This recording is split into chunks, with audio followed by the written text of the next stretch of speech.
that the Earth moves all the time? Yes, we understand that the Earth revolves around the Sun and rotates on its own axis. The Earth's crust, on the other hand, is in constant motion. Earthquake is the only way to detect movement in the Earth's crust. It sounds complicated, but it's actually quite simple if you're familiar with tectonic plate. But first, stop what you're doing. Sit perfectly still. Can you feel the Earth moving beneath your feet? No, you probably can't. Guess what? The Earth is always moving beneath us. It moves and shifts very slowly. Of course, earthquakes occur from time to time. And when that happened, you could actually feel the Earth move. Now, let me tell you how the Earth is moving. The Earth is composed of 3 layers: the crust, the mantle, and the core. The asthenosphere is the layer of the Earth that lies below the lithosphere. It is the layer of solid rock where the extreme pressure and heat cause the rocks to flow like a liquid. The rocks in the asthenosphere are not as dense as the rocks in the lithosphere. This allows the tectonic plates in the lithosphere to move around in the Earth's surface. The lithosphere is the solid outer part of the Earth. The lithosphere includes the brittle upper portion of the mantle and the crust, the outermost layers of the Earth structure. It is bounded by the atmosphere above and the atmosphere below. There are 2 types of lithosphere: the oceanic lithosphere and the continental lithosphere. The oceanic lithosphere is associated with oceanic crust and is slightly denser than the continental lithosphere. The most well-known feature associated with Earth lithosphere is tectonic activity. Tectonic activity describes the interaction of the huge slabs of the lithosphere, called the tectonic plate. The lithosphere is divided into tectonic plates including the North American, Caribbean, South American, Scotia, Antarctic, Eurasian, Arabian, African, Indian, Philippine, Australian, Pacific, Juan de Fuca, Cocos, and Nazca. Most tectonic activity takes place at the boundaries of these plates, where they may collide, tear apart, or slide against each other. The movement of tectonic plates is made possible by thermal energy from the mantle part of the lithosphere. Thermal energy makes the rocks of the lithosphere more elastic. Tectonic activity is responsible for some of Earth's most traumatic geologic events, like earthquakes, volcanoes, mountain building, and deep ocean trenches can all be formed by tectonic activity in the lithosphere. Do you know that there are 3 different ways that the boundaries can meet together? These are the divergent, convergent, and transform plate boundaries. Let's start with the divergent. When 2 tectonic plates move apart, it will form divergent boundary. Along these boundaries, earthquakes are common and magma, the molten rock, rises from the Earth's mantle to the surface, solidifying to form new oceanic crust. The Mid-Atlantic Ridge is an example of divergent plate boundaries. The second one is convergent boundary. It occurs when 2 plates come together.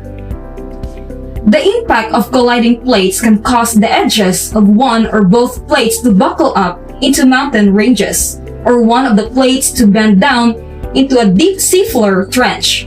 A chain of volcanoes often forms parallel to convergent plate boundaries, and powerful earthquakes are common along these boundaries. The Pacific Ring of Fire is an example of a convergent plate boundary. And the last one is a transform plate boundary. It occurs when 2 plates slide past each other. One of the most well-known transform plate boundaries occur at the San Andreas Fault Zone in California, which extends underwater. Structures that cross a transform boundary are offset, split into pieces, and carried in opposite directions. Tectonic plate is responsible for mountains, oceans, volcanic eruption, and earthquake. But what if all tectonic plates stop moving forever? Tectonic plates explains how we got from here to here. And perhaps you enjoy the way things are right now.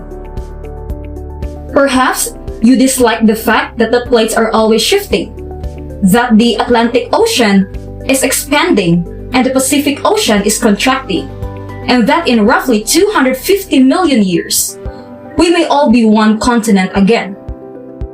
We'll put the plates on hold for a moment if you insist, but it's time for you to say your goodbyes.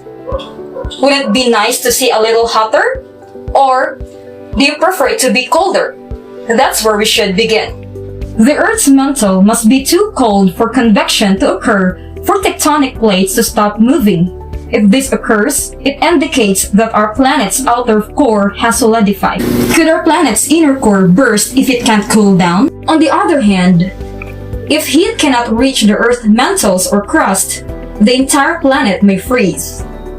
Plate movement, on the other hand, helps our planet regulate its internal temperature. Earth's topography would become much less interesting whether it was a hot or cold planet. Do you remember when Mount Everest was considered a natural wonder? It's not going to last. Convergent plates collide to form mountains and volcanoes. However, if tectonic plates stop to exist, the Earth will no longer produce new ones. Over a few million years, the mountains we have now would erode, transforming into low, rolling hills. Our planet would eventually flatten, with more land immersed in water. On the positive side, natural disasters would be less. Earthquakes would be unusual without subduction zones, where two convergent plates meet, and even then, they would be weak. Volcanoes will be out of action for the most part, as tectonic activity is typically what causes them to erupt. However, if volcanoes are inactive, the Earth's magnetic field is also weak. Convection currents in Earth's iron outer core produce our magnetic field, but if this process fails, our magnetic field is lost. Without a magnetic field, the Earth is no longer protected from the dangerous solar wind. Our atmosphere would be consumed by the sun, sucking out the air we breathe and boiling the water away. Life on this planet becomes impossible at that point. Is it too much to expect to stop tectonic plates from colliding? Exactly. It's frightening to realize you're permanently on fragile ground. But keep in mind, tectonic plates move at the same rate as your fingernails. If that's still a concern, keep in mind that you're traveling at 1,600 kilometers per hour right now. So there's no need to be concerned. For the time being, sit back, relax, and let things happen naturally. Thank you.